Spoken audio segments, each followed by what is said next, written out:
back better. We've got to do more, swing more to the left. This is the Democrats' whole idea. They honestly believe that their problem is they're not delivering for the left. And they've lost independents. They've lost moderate Republicans. They've lost 50% of Hispanics, according to recent polls. Easily. They're 30% of blacks will vote Republican. So they've lost losing everyone.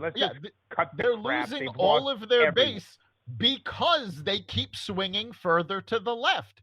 If the party keeps doing this, not only are you going to see the next 2 years, they're not going to get anything done, but you're going to see a Republican president in 2024. You're probably going to see Republicans take more of the House and Senate in 2024 if the Democrats keep pushing left.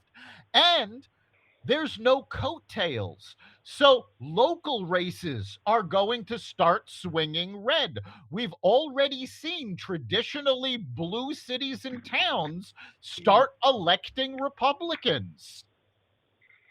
Oh, there's no question about it. Many Republican strategists are thinking if the Republicans, and that's a big if, play it correctly, they could have a overwhelming majority for a foreseeable future. Because what you really have, and it's very interesting, it's the echo chamber of the Democratic Party. And that is, all the above mentioned, these people, Elizabeth Warren, who are multimillionaires, okay? All the above in this elitist chamber that don't global warming. Is it a reality? I would say yes. Global warming is something that you have to deal with. Eventually, you need to have a long-term plan. Biden's incapable of that, obviously, right? But the average American, when they wake up in the morning, they don't say, "Dear, okay, thank you for the coffee. The bacon and eggs were excellent. I'm really scared about global warming." They're worried about a friggin' check. Right. And that gas prices are going up to $7 a gallon. They don't give a shit about global warming. Honestly, the way I see this going forward, 2022, you're going to see a red wave. 2024, you're going to see a Republican take the White House, and the Republicans will hold on to the Senate and the House. Yes. 2026, you're going to see Democratic progress, because by that time the Republicans will have shot themselves in the foot, and you're going to see I'm going to guess the Democrats will take at least one of the two houses, if not both. Here's where I question that. If you have people like Manchin, very doable. Other people as well. Okay, Harold Ford, I see him on the 5 all the time. 100% agree with you, Dr. Lopkin. But if it continues on the psychopathic, bobsled ride to oblivion, I don't see it. Sorry. First of all, over the next 4 years, the left isn't going to be able to get anything done. They're not going to have a majority, not even a slight one. So their followers are going to lose faith in them. And I believe the Democratic Party will swing more moderate. But more than that, 2026 is the midterm election, and 96% of midterm elections have gone against the incumbent party. At that point, I'm predicting the Republicans will be the incumbent party, and they will, as it happens 96% of the time, lose control of the House. I would say, as your analysis is spot on, the only wild card, and it's a huge wild card, I still believe the Democrats, if the Republicans can keep their shit together, that the Democrats that's the other alienated themselves so much. Look at you're losing blacks, you're losing Jewish voters. This is not just like a little groundswell of discontent. this is a tsunami. These people are out of control, and I blame the established Democrats for not having the balls enough to say this is out of control. Manchin, yes, thank you very much. I think he did it for his own political salvation, but I don't really care about the motivation. Very few, they're scared shitless. I don't think he did it for his political salvation. It was simply a matter of that is what West Virginia wants. That's how West Virginia has always voted. This is not a liberal state. This is a very moderate Democratic state. So he was representing the voice of his constituents, which the Democrats seem to have forgotten. That's their job. Yeah, well, that's their job. And I think if he went along with any of this crap, that he would be thrown out on his ass. But it's also about being out of touch. You look at like even what Biden has done, hyperinflation, but any first year economics student would know, yeah, you don't throw 2 trillion, 3 trillion, 4 trillion into the already overheated economy.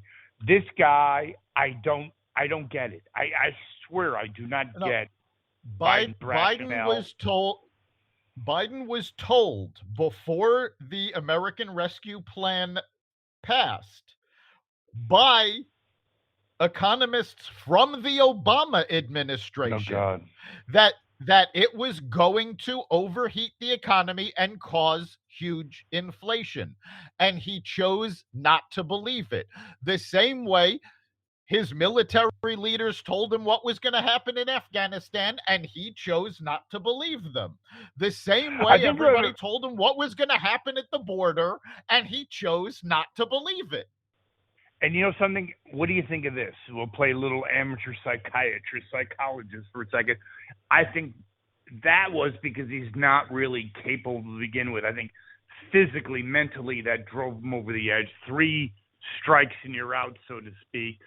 And I think after he asserted him, because he always wanted to be against Obama, like, I'm going to be my own man. He called the shots. Every shot he called was a disaster. And now that's why he's hanging out with bunnies.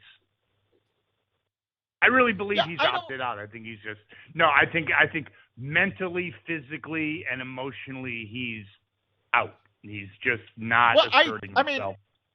I don't think he's capable of being president mentally at this point. But even before this, look at his history.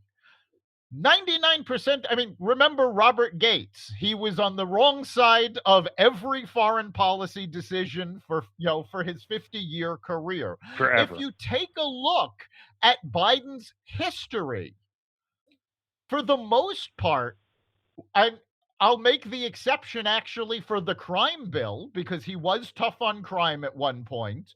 But other than that, self-serving. He's been on the wrong side of every decision. He fought having an African American woman on the federal bench. He does what he thinks is right, and then brags. Remember, during the debates, he bragged about being able to work with racists. So, he's always been on the wrong side. He's always been incompetent. Let's get right down to the bottom line. Okay, I was in Philadelphia in his heyday in the late 80s. He ran then. He wasn't even taken serious. And believe me, Delaware is like 20 minutes away, okay? He was an abject moron then when he had somewhat of his mental capabilities left. And he's an abject liar. It's really friggin' scary, Dr. Lopkin. He talks about he taught at UPenn. He graduated he keeps making law school. He keeps making up these stories, and people that were allegedly there. Yeah, people who are allegedly there at the time are going, no, this never happened. It happened. Yeah, he got arrested to work with a company, with Nelson Mandela. And the company said no. The thing is, the guy graduated. Go ahead. I have to actually wonder how much of that are just outright lies, and how much of it is mental delusions because of his mental state? I think that he never worked in the real world. Here I am, Dr. Sherman. I'll take the doctor mantle for a second. So he never worked a day in his life. And in Washington, you can kind of lie all day long. You can lie to interns. You can lie to anything, right? And so it's not like working in corporate America or having your own consulting company that you actually have to tell the truth. So he always got away with it. I don't think he was mentally disabled. I think he's got mental issues. He's got issues of being macho, about beating, corn pop. And I mean, the guy's really not stable. That's an absolute fact. And he's always got this problem with how average he is. He graduated a below average law school, Syracuse University. Sorry to say, not the bottom of the barrel, but average at best. Graduated at the bottom of his class, right? Trust me, I lived in Philadelphia. There is 0.0 chance that you are going to be a professor at University of Pennsylvania. It's just comical. It's like graduating like, I don't know, just some average school like Central Connecticut Law School, and why would you teach at UPenn? They're not going to have you at UPenn. I mean, but that's what he said. I was a professor for 4 years. Yeah, I mean, I'm absolutely flabbergasted at how many times he tells stories like this. And every time the facts come out that it's a complete lie. So I don't even know why he bothers, and I don't know why his staff at this point lets him talk. Well, they don't. You get to a point when the bunny is when you've crossed you've crossed the shark. I forgot that adage, right? Jump the shark. Jump the shark. Yes. When you have a bunny, we're going to say this right now on Carnivore Radio. When you have the bunny push you away, you have jumped. That's when you've reached rock bottom. Yes. Absolutely. Okay, very good. We have an agreement on that one. So, speaking of how things are going to change, I believe there will be mucho investigations on the esteemed president, including Hunter, that's not going to go well. I mean, how do you have Hunter in a congressional investigation committee say, okay, Hunter, the boy genius, what do you mean by the big man? How do you get out of that, Dr. Loppe? You're a smart guy. How do you get out of that one? Who's the big guy? That's how you get out of that one. Perjury. And I wouldn't put it past Hunter to perjure himself. But I believe Hunter will be relapsing very soon because he's never worked a day in his life.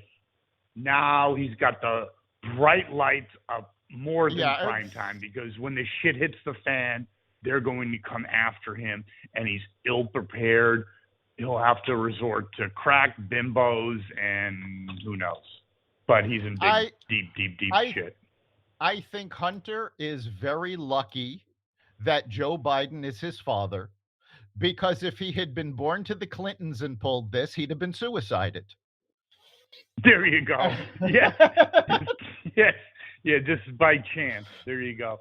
So, but yeah, there's going to be investigations. They've already stated this. The partisan investigations into January 6th, they're going to go away. You're going to see a lot of these corrupt Democrats like Adam Schiff, who admitted to manufacturing evidence, removed from their positions. Oh, God, yeah. And yes, there's going to be in-depth investigations into the Steele dossier, into Hunter Biden, into all of the things that the Democrats have pulled over the last several years. And yes, I want these things to be investigated, but my big concern is that this is just going to be another seesaw that we never get off of, where each side is going to be making up investigations on the others every time power switches in Washington.